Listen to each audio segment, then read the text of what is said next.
He was fascinated by the Native American culture and their bravery in the face of the white settlers who stole their land. The Native Americans had more than 250 treaties broken and were given the worst strips of land that nobody wanted. The history of the Native Americans is similar to that of the Palestinians.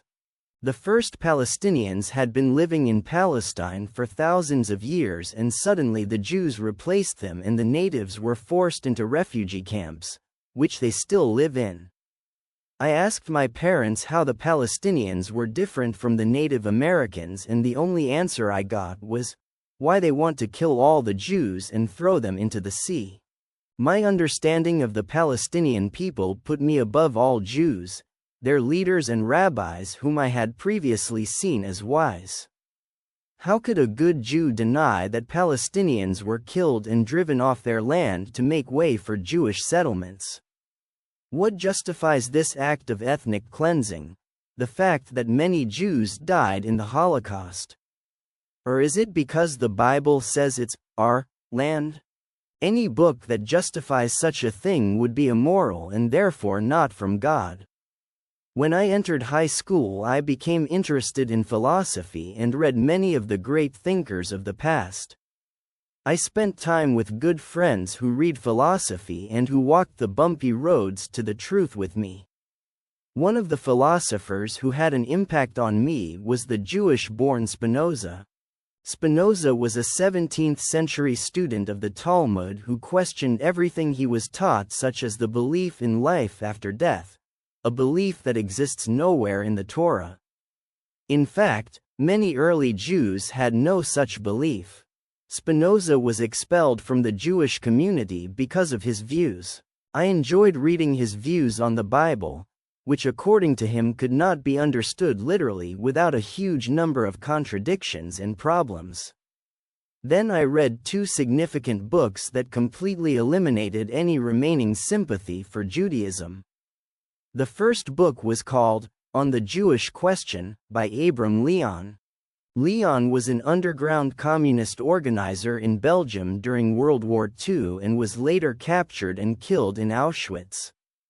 His book answered the age-old question, why did the Jews survive for so long? He gave a superb historical account of the Jews from ancient times to the modern day and shows how their survival was no miracle. In the words of Karl Marx, it was not in spite of history that the Jews survived, but because of it. First, he shows how much of the Jewish community left Israel of their own free will before the destruction of Jerusalem. Then he explains that the Jews were valuable to the kings and nobles of the Middle Ages because of their status as middlemen. It then shows how during the process of capitalist accumulation the status of the Jews finally took a downward turn, and they were subsequently persecuted for their usury. The second book that really affected me was Who Wrote the Bible? By Elliot Friedman. It takes on the historical task of Spinoza. The book proves that the Torah was in fact written by 4 different people. Friedman explains that there were 2 different traditional accounts of the Kingdom of Israel and Judah and that a redactor intertwined them to arrive at the Bible we have today. As well as reading philosophy with my friends, we also took up many different political causes in our youth. We tried everything from republicanism to communism. I read all the works of Marx, Lenin, Stalin, Mao and Trotsky.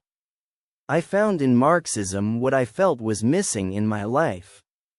I believed I had found all the answers to everything, and so I felt intellectually superior to everyone else.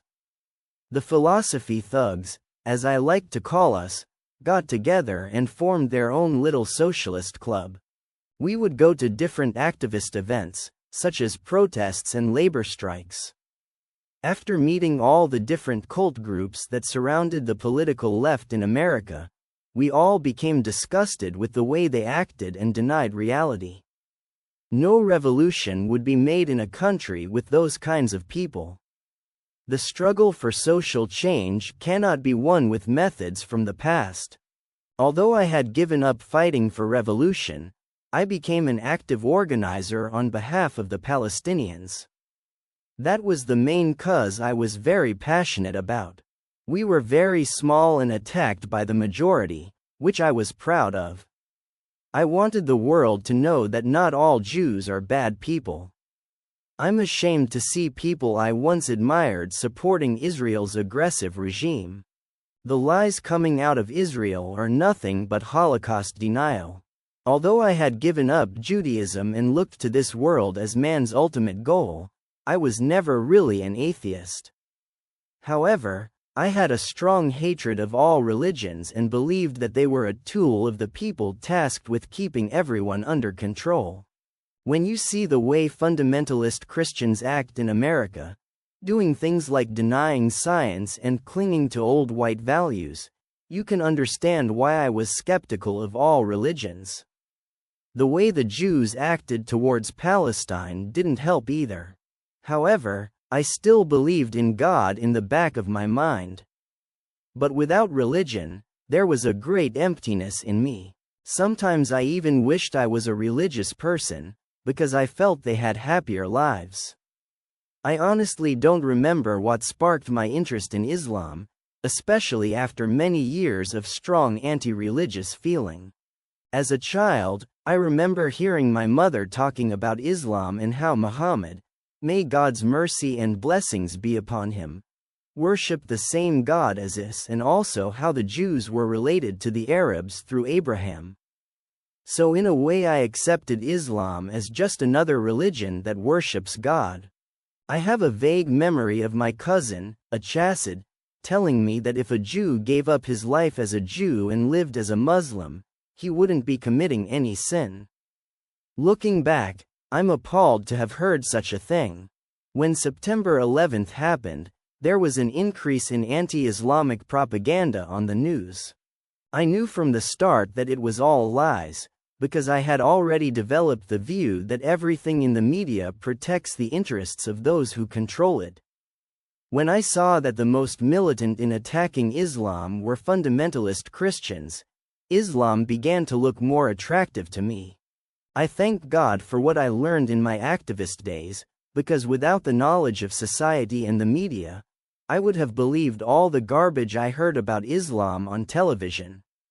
One day, I remember hearing someone talking about scientific facts in the Bible, and I wondered if the Quran contained scientific facts. I did an internet search and discovered many surprising things. I subsequently spent a lot of time consuming articles on various aspects of Islam. I was surprised at how logically consistent the Quran was. As I read the Quran, I compared its moral message with the one I learned from the Bible and realized how much better it was. What's more, the Quran wasn't boring like reading the Bible. It's fun to read. After 5 months of intense study, I said my Shahada and officially became a Muslim. Unlike my old religion, everything in Islam makes sense. I already understood all the practices such as prayer and Ramadan. Although I thought Islam was like Judaism, in which you follow a series of different rules dogmatically, I was wrong. My understanding of the world was also compatible with what Islam taught me, that all religions are basically the same, but have been corrupted by man over time. God didn't make a name for Judaism and Christianity. God taught people only Islam, which is submission to Him alone. It's clear and simple.